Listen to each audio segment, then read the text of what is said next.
And SEC Commissioner Greg Sankey is not happy about what he alleges were coordinated statements from the ACC Commissioner and the Big 12 Commissioner. Sankey just unloaded on both of them. You're talking ball with the ACC Squad, sponsored by Game Time. From Florida State to North Carolina, from Syracuse to Miami, and from NC State to California, it's the local experts of the Locked On Podcast Network, bringing you scoops, breakdowns, and the most comprehensive preview of the upcoming ACC weekend. Hang on, it could get loud, it could get heated, and it will definitely be fun. Squad up, you're part of the ACC Squad. We assemble the squad. I am Alex Donno from Locked On Canes. We got Jackson Holzer from Locked On Syracuse. We got Morgan Thomas from Locked On Clemson. And we have Kenton Gibbs from Locked On Wolfpack. Thank you so much to the everydayers for making the squad your first listen and your first watch today. Today's episode is brought to you by FanDuel. Right now, new customers can get $200 in bonus bets when your first $5 bet wins. On this loaded squad episode, we will talk about playoff straight seeding, how that affects the ACC. We've got anonymous quotes from ACC coaches who got a chance to critique, compliment, and sometimes bash their rivals a little bit. What happens when the gloves come off? Greg Sankey, commissioner of the SEC, I should say, took the gloves off at SEC spring meetings this week.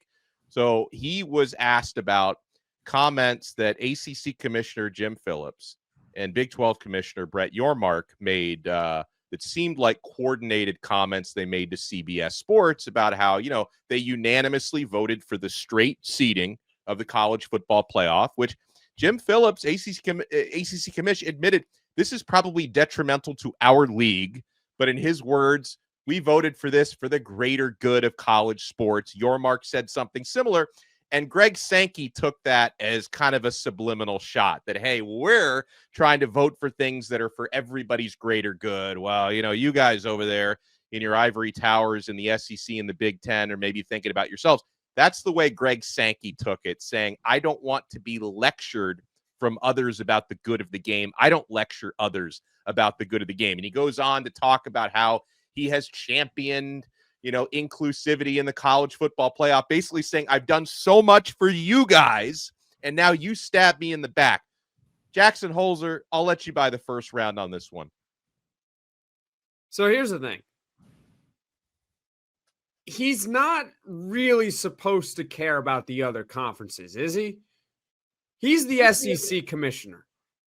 And the SEC is the most powerful football conference out there. Of course, that was his response. He wants to do what is best for the SEC. He does not care about the ACC. He does not care about the Big 12. He doesn't even care about the Big 10. You want to argue that he might care a little about Ohio State and Michigan? Independent Notre Dame? Schools that would be probably quote-unquote worthy of joining the SEC because, geography doesn't matter in conference realignment anymore. Sure. But other than that, I take it as he doesn't care. He's the SEC commissioner. Now it's on the other commissioners to butt in and try to overrule him. I'm sick and tired of being sick and tired of this guy. I'm tired of him. I'm tired of all the SEC head coaches. I'm sick of all of it. I have never seen a more whiny group of people who consistently get their way. And mind you, this is the ACC squad. We have to deal with Florida State fans. And I still have never seen a more whiny group of people that are consistent. Oh, woe is me. Oh, y'all are always being so mean to me. At the end of the day, regardless of what the voting was for or people lecturing you on, oh, you need to do what's best for the game, guess what? You got what you wanted. You got it. I don't understand. This is the most frustrating, confusing thing in the world. We have already been over this. Oh, it's different leagues, not just, it's like we're in different leagues, not just different conferences. And then they went out there and laid an egg during bowl season. We got head coaches. We got head coach Kalen DeBoer. And I normally I apologize to my grandmother, but I'm not going to do it today. I'm sorry, Granny. I done had enough of DeBoer. I done had enough of him. Do y'all want to guess where Alabama's strength of record ended them at the end of last season? Y'all want to guess? Y'all want to take a guess? 20th? Okay, close. What we got? What we got, Donno? Help me out. 22nd? Morgan, help me out. Where we at? Yeah, I'm going to say close to 2030. Okay, so all of y'all were a little bit off by a little bit. 17th. What the hell are you complaining about not being in the playoff for? You wouldn't have made it, even if it was a 16 team. Where was SMU in that? Where was SMU? SMU, in terms of strength of record, oh boy, it just closed that window out that I had open. But I will pull that up for you and give you that information in the next segment. But I'm going to tell you, this is flatly embarrassing to always see these guys whining and complaining when you got what you wanted. I'm sorry. I'm one of those kids. My mom did not make enough money to give me everything I wanted. So sometimes the stuff that she did give me came with some lecture about responsibility of taking care of the thing. And guess what? I would sit through whatever lecture because, hey, I don't care. I got a new toy. I got new shoes. I got the new console. I got it for SMU.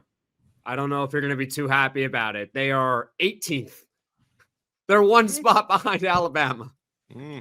I mean, listen, either way, what a tragedy that they didn't get in. Oh no, Alabama complaining so much. You were one spot ahead of them. And either way you cut a slice of all this different leagues type of stuff and strength of schedule, you would think they would be top 10 in that. No, Alabama was 20th. So again, stop this madness. Stop all this. We play just such a different schedule. And no, you don't. Yes, you play a harder schedule most ACC teams. I'll give you that. But let's stop this nonsense of, oh, it doesn't matter who you beat. Don't lose to Vanderbilt. That's it. Don't lose to Oklahoma. There you go. That's the whole deal for you. If you win those two games where you're favored by more than 2 touchdowns, you get in the damn playoff. Well, we go back into, Greg Sankey's comments, and I just keep saying kind of what Jackson had mentioned earlier. You want your conference commissioner, the head dog, the figurehead, to basically be selfish for your conference. Why does the ACC stick around with a guy who is last time I was on this show, what did you tell me? Oh, he just fell over and bowed down to Clemson and Florida State. And I had the biggest smile from room to room, right? Because he bowed down.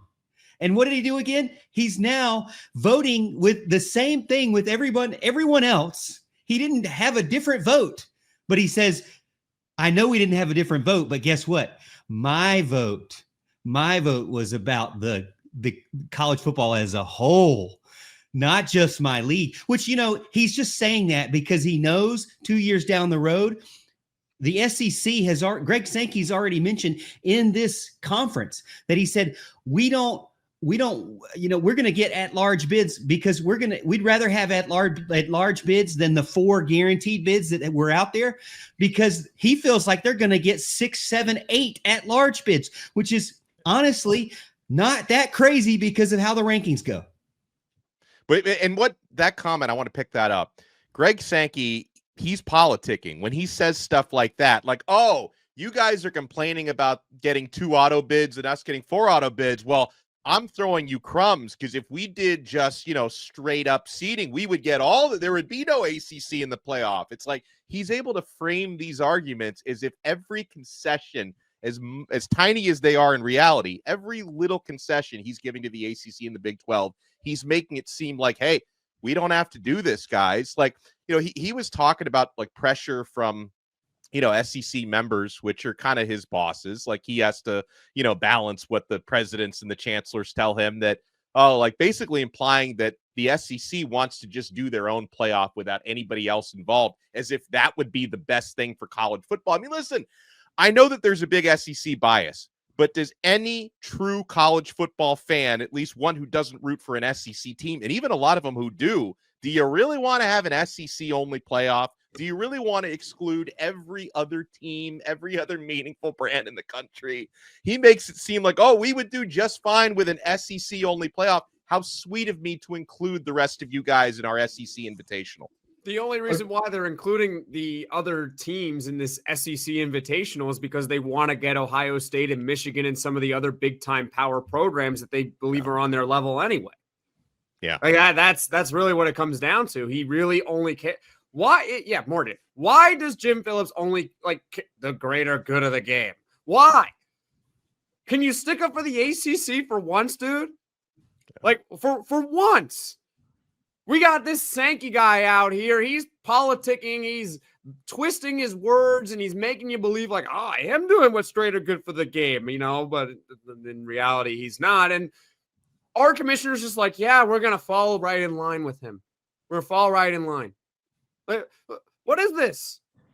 Yeah, it's rough. And then, of course, going back to what you were saying, Jackson, about Alabama and the playoff. I mean, Greg Sankey has said it's clear in this format. It's clear that not losing is more important than playing quality opponents, right? I mean, hold on. Is it not losing a pretty important part about qualifying for playoffs? Like, I get it. Winning big games is important. Not losing games is also important. Not losing to Vanderbilt and to Oklahoma.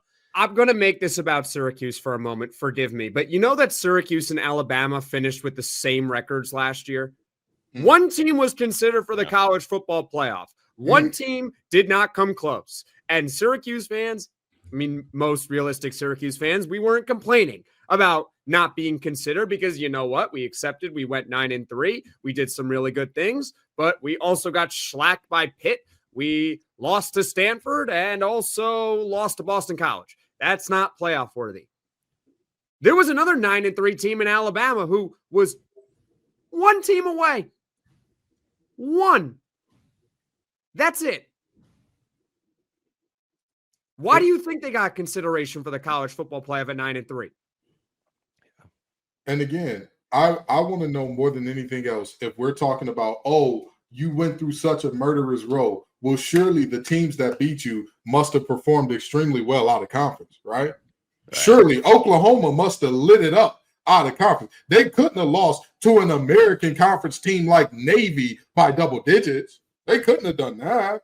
Oh, surely that Vanderbilt team that, they beat Virginia Tech. Surely Virginia Tech must have been a power in the ACC last year, right? Kyron Jones, Offensive Player of the Year, something like that, didn't he? No? Oh, no, that was his cousin who won it, not him. Oh, yeah. Oh, well, at least somebody's going to have Offensive Player of the Year to cook out. It's embarrassing. It's embarrassing. And again, I want to argue more than anything else. I'm a proponent of line it up. Line it up. Let's see what happens when you put guys on the field and make those results matter. If Florida comes out there and shellacks Miami this year, hey, that's a big hit to the ACC. If LSU comes out there and says, we're the real Tigers and puts belt the Clemson behind, hey, that's a big knock to the ACC, the same way it was when Georgia dominated Clemson last year. But at the end of the day, you as an entire conference cannot ride that. Your team still have to win their games. That's just a fact. You're not going to tell me that Vanderbilt is some powerhouse. This ain't baseball. They're not. They're not that. So let's knock it off, man. Let's make it so that, again, all this politicking and all this, I'm going to say what I want to say about they're talking about the greater good of the game. You've gotten every concession, brother. What more do you want? Do you want them to literally kiss your throne or something? This is come on. So. This is the kid at the candy store that wants literally every single piece of candy, and his parents are telling him, no, you can have every one of them except for this one. And the guy complains about not having this one piece of candy because he wants everything. The Augustus group of conferences. Pretty much. Well, it's bad enough when the ACC is getting torn down by outsiders, but when they start tearing at each other from within, you got to hear some of these comments. Athlon Sports, every single year, they get from every conference these anonymous quotes from ACC coaches talking about their conference rivals. Now, Kenton and I earlier this week on Locked On ACC talked about a few of these, including Clemson and Miami. We haven't broken down the NC State comments, and we haven't broken down the Syracuse comments. There's a couple of those in there that are so contradictory. I mean, it's hard to see two different people seeing Syracuse two opposite ways like this. You want to keep it locked right here, my friends. We're only getting started on the ACC squad. And we're only getting started with FanDuel Folks, the NBA playoffs are in full swing. They have been awesome. So have the Stanley Cup playoffs. Every night deserves and delivers highlight-worthy performances, major momentum shifts, and can't-miss moments. Whether it's a game-winning shot or a breakout player, there's never been a better time to get in on the action. FanDuel makes it easy to stay in the game before tip-off and live. Guys, live betting is such a game changer. You could be betting on player props and lines that are adjusting and adapting throughout the game. Sometimes you don't have a good feel before the game starts, but you get a hunch during the game. Performance trends, same game parlays. Fans have more ways than ever to play smart and win big. And if you're new to FanDuel, another great thing about FanDuel is whether you're an experienced sports bettor or you're just looking to get into it because you see all your friends having so much fun, it is so easy and it's so user-friendly. And it's the perfect time to sign up because when you head to FanDuel.com and place your first $5 bet right now, if it wins, you'll get $200 in bonus bets. Make every moment more with FanDuel, official sports betting partner of the NBA. Thank you for making the Locked On ACC Squad your first listen. Alex Donno from Locked On Canes, Morgan Thomas from Locked On Clemson, Kenton Gibbs from Locked On Wolfpack, Jackson Holzer from Locked On Syracuse. And so, yeah, I'm gonna get the physical copy pretty soon. I have some long flights ahead of me for the Athlon Sports Preview magazine. But one of my favorite features that they do is when they get these anonymous coaches that, you know, sometimes they say really nice things, other times the gloves come off. So I'm looking at the comments that anonymous ACC coaches made about Syracuse. I want to start with that because a couple of these, Jackson, are so contradictory.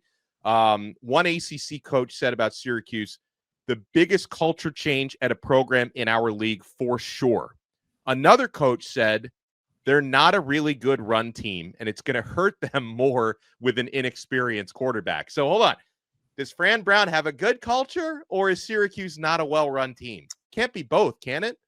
I read it as they're not good at running the football. Kenton's on mute. He's trying to you talk. might be right. They're not a good run team. I would have thought running. Okay, maybe you're right. I was thinking that they're not a really good run team as far as running the football. I mean, if one coach is saying they're not a really good run program, I mean, like, you need to go look at Syracuse just a couple of years ago, and I don't know what that is. If this is not good, then a couple of years ago, that's how I read it. So I don't know if it was really you're probably right about that. You're probably right about that. Kenton is still on mute here. I thought the same thing as Jackson. See, that's the big SEC lobby trying to keep me down. That's Granny still, you know, she's got, you know. But anyway, the reality is I agree. I thought that it was the same thing, especially with the quarterback part at the end saying, the quarterback is, you know, inexperienced quarterback. But who can say that that's a poorly run team? You know what I mean? Like, I want to know. I mean, who would say that's a poorly run team? I mean, you could say that Trevor they're not Pena wanted more money as this year, but like they've got a murderous row of a schedule. But outside of that tough schedule, I mean, you've got to love Fran Brown, especially their initiative to get all the players jobs in their majors. I said, oh my God, he's changing the game. He's a big time coach. Yeah, a couple of other comments on Syracuse. Fran Brown is a rising star. He's attacking recruiting in the portal in a way that the program has never seen. But don't expect another 10-win season this year. Right now, their roster looks like it's going to be a little less talented as they transition into a more consistent approach to recruiting high school. So I guess, and also, Jackson, the schedule looks, it's the toughest in the ACC this year. Oh, yeah.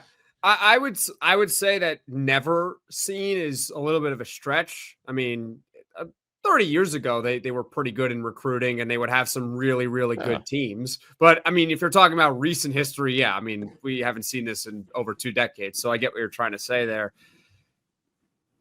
They have a tough schedule. And they're going to have an inexperienced quarterback. I don't know what's going to happen. I'm just going to eat popcorn. Brother, Donovan McNabb ain't walking through that door. You know. I know. It really this is the best recruiting that they've done in Syracuse in forever and a day. All right, talk about some 30 years ago.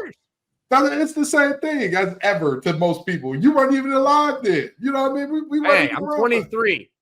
Yes. 23. You wasn't even a glimmer in your pop's eye yet, brother. You was a long way off. I was born, and I was born, and then after I was born, Syracuse basketball won the national championship a year later. So you're welcome. Hey, you're good luck. Well, let me get to a couple season of Syracuse basketball with me on this earth. They won the championship. So you're that, and so you're that man. That makes me feel old. So it now, wasn't Carmelo I was Anthony like, and Jim Boeheim. It was me. Yeah, I was like 18, 17, I guess. I'm 40. Yeah, man. Man, I feel old. Let me get to some of the NC State comments from anonymous coaches, Kenton. This is one of the most consistent programs in our league. Man, that was a softball. Another one, Dave Doran has done a great job adjusting and rebuilding the roster over the years. The issue has always been how NC State is perceived. They'll have really strong seasons with breakout guys, and then they always fail to take that next bigger step. Let me read one more, Kenton, then you can circle back to a couple of those. Right now, it's easier to justify them being in that 8-win range because they're lagging in NIL. The expectations and reality are pretty far off in that regard. So what do you think about the failure to take the next step? And do you feel that they're lagging behind in NIL? So the NIL portion, I see the argument. My only problem with that, you lost to Wake Forest last year. You can't tell me you're behind Wake Forest in NIL. You can't tell me, you're behind some of the teams that you lost to recently. And so that's my problem there. But I will say about the Doran has breakout years and teams with momentum and all that, they just can never take that next step. I 1,000% agree. Doran has undoubtedly raised the floor of NC State. I don't think that anybody in their right mind could make an argument against that. But I think the other part of that is, has the ceiling been raised? I would argue no. I would argue the ceiling for NC State before he got there, their best year was going to be a 9, maybe. Actually, no, we only have 2 double-digit wins in school history, I want to say. So the ceiling before he got there was 9. The ceiling is still 9. Yeah. He is a floor raiser. And that there's something to that, because like I've always said about, I remember when Dan Wolken of, I believe it's the Associated Press, said that, NC State signed this extension, says that 8 wins a year is enough. And I've said about NC State, just like 90% of the rest of schools in America, 8 wins a year will get your coach a statue at almost every school, right? Like, we've got a mix of half and half. 8 wins a year at Syracuse, you're getting a statue. 8 wins a year at NC State, you're getting a statue. Clemson and Miami, you're going to get fired, sure. But 8 wins a year at a good chunk of schools, you'll be just fine. And honestly, before Dabo, 8 wins a year at Clemson, you would have been fine for quite some time. Yeah. So, I mean, it's one of those situations where Doran is a known commodity, but NC State fans are clamoring for that next step. And I think that there is some truth to the NIL in terms of, if you want to compete on a national level, if you want to take that next step, it costs what it costs to win a championship. And only Dabo seems to be the coach who's figured it out without spending big. He's the only one that you're looking around like, well, damn, are they spending any money? Everybody else, it's, Katie did. Well, and Morgan, you can correct us if we're wrong on that, because I have seen some rumblings that Clemson is getting into the NIL game a little bit more. And obviously they're getting into the portal game a little bit more because they brought in a few guys, which is never something they've done in the past. I think first of all, kind of piggybacking off of what Kenton was saying about NC State, just from an outside looking, perspective looking in, and I'm not a fan of Dave Doran at all, because I can't be, I'm not allowed to be, but, and I don't want to be. But, I do agree that his ceiling is 9 wins. He is a year in, year out, 9-win, at best coach. And that's not a bad thing to say at all, because that is, if anything, consistently successful in college football, which is difficult to win games consistently like that and not have, a huge up and down season like we see with other teams out there. The notion that Clemson doesn't use NIL is kind of, misinformed, because Clemson, has been using, since it's been available, has been using NIL to its max potential. The big way that they were using it before was with retention 100%. And that's where we're seeing a little bit of a shift away from Dabo's philosophy to begin with. I believe originally he said, hey, I'm not going out and I'm not using money to recruit anybody.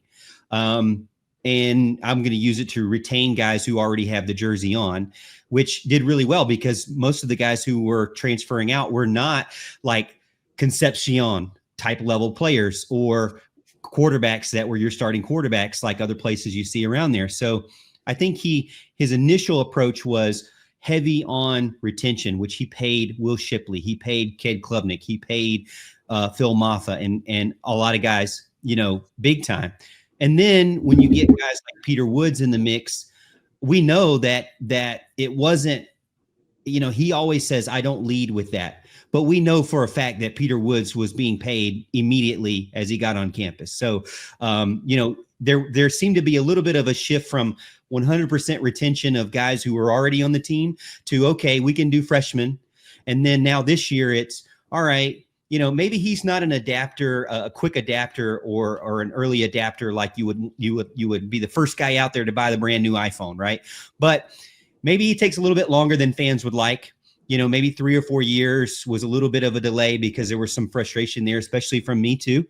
But now we're seeing, okay, now he's opened up to the fact that, hey, I'll go into the portal and, I'll be okay with giving some money to some guys who don't already have the uniform on because, he's paid those guys. I mean, he was in competition directly with Will Helt with Texas A&M. There was no way that he was winning that just straight up. And so there's opportunity out there for him to continue to grow. I'm curious to see how it'll go, but the fact that he's stuck in his ways is obviously not true. I mean, he had an initial philosophy, even with the coaching staff hires, promote from within. Well, it took a couple of years, but he's changed from that. And he went back to a more traditional route of getting the best possible out there. Same thing with the roster, all about retention. Now he's kind of, adjusted, albeit slowly, but he's done that. But Morgan, I think that the biggest thing, and I'm sorry, I know we got to go to break here, but I think the biggest thing that I was saying in terms of they're not a big spender in terms of their caliber. I'm not saying they don't spend at all. I'm saying for the caliber that they're at, right? That's a playoff team. Look at all the other playoff teams. Ohio State, record type of deal. You look at Notre Dame. Everybody knows how much they paid Riley Leonard and even the quarterback before them, Sam Hartman. You look at the situation that you have with almost every other team that is in the playoffs consistently. Clemson is the only one that you don't hear, oh, they're throwing money backs. They're doing it big as opposed to everybody else. That's all I was saying. I'm not saying they don't spend, just not the level. If you look at it from that, if you look at it from that perspective as a total, then I completely agree with you. I don't know if Dabo Swinney will ever be that guy that goes out and drops double digits for one single player. I think that would be if he had to get to that level, then I think that's where he would consider retiring. Yeah. Other coaches have. I mean, it's not when we come back, I got to get you guys' reaction to the team that got hit the hardest.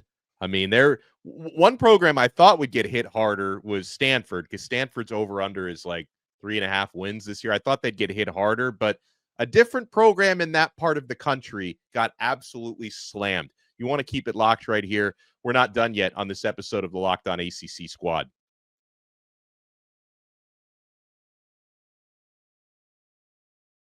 And after you make us your first listen, make sure to check out our other shows. Morgan Thomas hosting Locked On Clemson does an awesome job. Jackson Holzer, Locked On Syracuse. Kenton Gibbs, Locked On Wolfpack. I host Locked On Canes. I'm Alex Donno.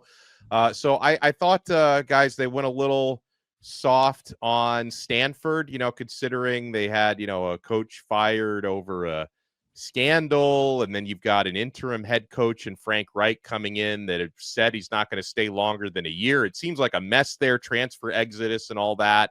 But they went a little soft on Stanford, but they did not go soft on the Cal Golden Bears. There are 3 quotes here, gentlemen. First quote, this program is in serious trouble. Last year, they were really good on defense, and they had good offensive pieces, but they've lost their top linebackers and running backs in the portal. Next quote, they're a bad fit for the league in every way, and they're trying to break in a new offensive staff with no NIL because the boosters want to put GM Ron Rivera in charge of the program instead of the head coach. I'm not sure I've ever seen anything like what's happening here, And this is all before they have to start grinding it out cross country for a few more years. A third quote, it's a complete mess, and Justin Wilcox should just go DC somewhere. I mean, let me, because I've already talked to Kenton about this. I know Jackson's got a hot take, but Morgan, let me get your reaction first, because there's like I looked through all the comments about every team. Every other program, someone found, at least one person found one nice thing to say. With Cal, you've got apparently a power struggle between the GM and the head coach. They're a bad fit for the league. Their head coach should go DC somewhere. Created by the boosters. Created by the boosters. That's who created the power struggle. Yeah. You know, it makes you appreciate what you have at Clemson with the consistency and the trust that you have at the university. And, you know, I'd like to keep on whatever that craziness is on the West Coast, like just kind of keep it over there. You know, obviously a lot of controversy about bringing them in the ACC in the first place because they're not anywhere near the Atlantic coast at all. You know, so I don't know. I think that a lot of this stuff, that's kind of what you're probably going to see more. And maybe it's always been this way, but as Jackson said, there's a lot of behind the scenes planting of this controversy and a lot of money behind the scenes pushing some things and narratives that they want. Like I said, I'm just thankful that Clemson seems to have it, knock on wood, together right now. But, you know, a lot of times when you have athletic directors who let these things go wild, that was one thing I was concerned about with Clemson too. You know, Graham Neff's young. I mean, I think he's maybe early 30s or not early 30s, but excuse me, early 40s. And so just how he would be influenced by outside sources there as well on the decisions that he would make. And I think overall from the coaching staff altogether, allowing Dabo Swinney to be who he is and not kind of forcing certain hands, because there was a lot of outside, push and pressure on Dabo to change his ways and change his values. I think it's been good for Clemson to kind of have some consistency and trust in their coaching staff. But, like I said, I keep that stuff on the Pacific time zone over there. Go ahead, Jackson. I don't really know if I have a hot take, but I just want to poke holes in this for just a little bit here. They mentioned the cross country stuff for a few more years. Am I the only one that downplays it? Especially in football. How much do you really travel in football? 6 games a year? What are we doing here? I understand that they're not a geography. They're not a good fit. Neither is Stanford. I get it, but it's really overblown. This East Coast, West Coast, all the travel. I mean, we have airplanes, guys. We have airplanes. It's 2025, not 1925. I don't even think that are they flying commercial? I doubt it. Charter, probably. Yeah, they're not. Usually it's the big planes charter. Yeah. Oh no. Yeah. I'm going to cry out for Cal and for every team that has to go to the West Coast. I'm sure a lot of those players and maybe even some of the coaches have NFL aspirations, right? Yeah. You know what you got to do in the NFL? Travel. Go coast to coast. It's not even an option for you. You're doing it every year, no matter what, because you're going to play another team in the league. One way, shape, or form, you're going to travel West Coast or East Coast. So, the cross-country stuff, I really just I don't really care about it. Now, wait a minute now. Jackson, as a former student athlete myself, I think you're greatly undervaluing what that means. That is, don't get me wrong. Yes, from the physical aspect of travel, it's not that hard because, like you said, we have planes, trains, automobiles, all that good stuff that were not in existence in 1925, sure. Or not at the same rate in 1925, sure. But this is still a very arduous task in terms of you're taking some very long flights. You're going to places that your players are not familiar with in any way, shape, form, or fashion. That is a bigger deal than it's nothing at all. I mean, generally, when you see teams that have thousands and thousands of travel miles in college, it doesn't bode well for them all the time. The main teams that can get away with that is a team like Notre Dame that, their schedule, they're playing like 8 teams that are the Island of Misfit Toys Community College next year before you see or after you see a couple real teams to start that thing off. So I do think that travel part of it is a big deal, but I think more so than anything else, does any other ACC team have a power struggle between the GM and the head coach? I